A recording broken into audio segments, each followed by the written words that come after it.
watan idan korayen ganyaye suka haɗu da jajayen furanni sai ka ga lambu ya ƙara kyau. Hakan yakan sanya idanuwan mai kallo su kasance da cikakkiyar nagarta da kwakwaro. Ban da abin cewa, amma fa kar ka ɓata ranka jin wannan kalmar.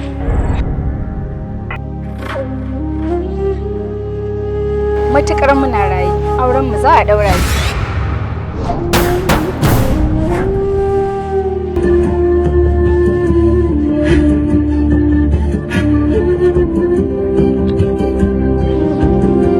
Me yasa ranar haɗuwar mu na farko da kai ka biyo ni kana haɗa ni da girman Ubangiji in tsaya in saurare ka?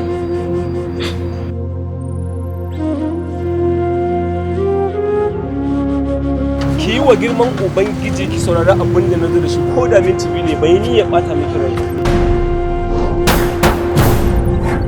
Me yasa ranar da ka fara yi min magana a makaranta ka zo kai min sallama bayan ka san kai ba musulmi ba ne? Assalamu alaikum. Wa alaikum assalam.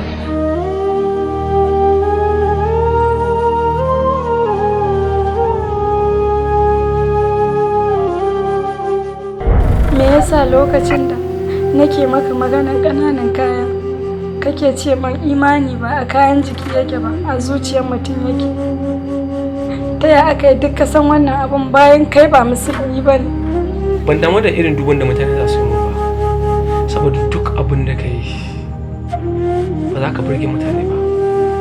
Sannan kuma sai na ga imani a zuciya yake ba ga irin kalan kayan da kake sawa ba.